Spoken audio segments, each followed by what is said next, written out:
Les Gardiens de la Galaxie est le premier film d'ordre cosmique du MCU. On y suit Peter Quill, bandit et voleur de l'espace. Il a été cette fois envoyé pour récupérer un orbe mystérieux. Un orbe qui est convoité par de grands noms de la galaxie. Que ce soit Yondu, le chef des ravageurs, Ronan l'accusateur, ou même Thanos le titan fou. Donc voilà, si vous n'avez pas vu le film, je vous invite à quitter la vidéo. Et allez, c'est parti. Je suis un petit peu divisé par rapport au film. Je sais pas vraiment quoi penser. Tout d'abord, on a une histoire plutôt sympa, mais pas extraordinaire non plus. Mais de l'autre côté, on a des personnages et une ambiance excellente. Les personnages principaux sont vraiment super cool. Le fait que ce soit le premier épisode d'une nouvelle saga aide beaucoup à l'appréciation, car en effet, on connaît pas leur univers. Et c'est par les personnages et l'ambiance que l'on doit savoir comment appréhender l'histoire. Donc l'histoire, je vous la fais en gros. Haha, je vais détruire les planètes. Oh non, c'est pas cool, on doit les sauver. Oui, vas-y, viens, on va les sauver. En gros, c'est ça l'histoire. Il y a un point très important du scénario qui va servir plus tard, mais bon, ça on en parlera plus tard. Parlons des personnages. Commençons par Peter Quill, ou Stanford. Personnage super sympa, mais il est drôle, plutôt charismatique, et il déteste quand on se trompe sur son pseudonyme. D'ailleurs, excusez-moi, mais c'est Star-Lord, et pas Stanford. Voilà, il est content. Quill est vraiment l'image du héros arrogant, un peu blagueur, et c'est ce qu'on aime. Ensuite, Gamora, fille de Thanos. Elle est sympa aussi. Son changement de camp est assez brusque quand même. Parce que bon, là on n'a pas le contexte de pourquoi elle fait ça. Et du coup ça fait vraiment une crise d'ado en fait. La meuf elle est là, elle est censée être fidèle à Thanos. Et par conséquent à Ronan. Mais d'un coup comme ça elle a décidé de les trahir. C'est juste un petit peu trop brusque. Ensuite on a un Rocket.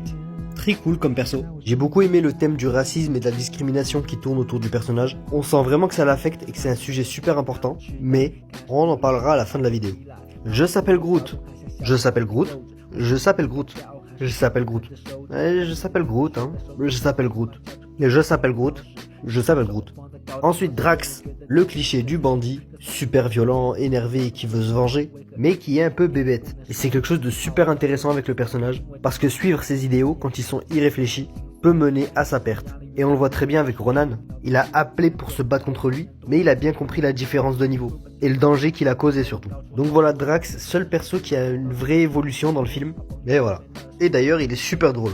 On enchaîne avec l'antagoniste, Ronan l'accusateur. Hyper charismatique, un costume de ouf, une prestance à toute épreuve. Mais c'est un petit peu une victime quand même. Mais j'ai envie de dire, il mérite un peu. Personne ne fait le malin avec Thanos. Et il en a payé le prix. Un petit mot sur Thanos par contre, il en a pas marre. Il en a pas marre de faire le daron comme ça, assis sur son trône à faire des sourires bien violents. Calme-toi tonton, hein, parce que je sens qu'un jour tu vas nous faire une dinguerie. Ouais, passons à la suite. Cette fois, parlons de l'ambiance du film. Le film est super agréable à voir, que ce soit par la beauté des décors et du paysage. On est dans l'espace, donc forcément des planètes différentes, et par conséquent une liberté créative. Et c'est ce qui donne un univers très beau. La planète d'Enova par exemple, ou même Nowhere. C'est le genre de choses qu'on n'a pas encore vu dans le MCU, et c'est super dépaysant. On avait à peu près la même chose avec Thor, notamment avec Asgard, mais on passait limite plus de temps sur Terre. Et là on est 100% dans l'espace et c'est super cool. Bon, comptez pas l'intro s'il vous plaît. On va conclure avec quelques points supplémentaires. Premier point, c'est l'humour. Le film est super drôle. On a beaucoup de scènes comiques, mais pas beaucoup de dérangeants. C'était beaucoup équilibré. Le premier degré de Drax, Star-Lord qui réagit à son pseudo, ce sont de bonnes blagues. C'est pas insistant, et très franchement j'ai trouvé ça super agréable. Ensuite j'aimerais parler de la scène de fin, que je trouve vraiment magnifique. La scène où les gardiens sont ensemble, pour tenir la pierre.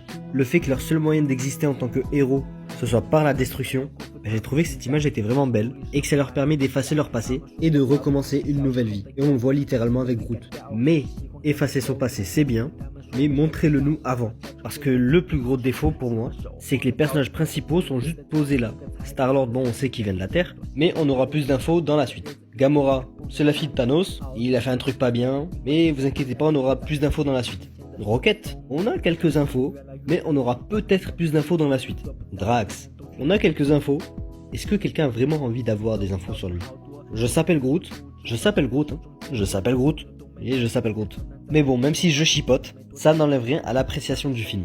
Parce que même sans ça, j'ai vraiment apprécié, et on peut vraiment dire que Les Gardiens de la Galaxie est un très bon film.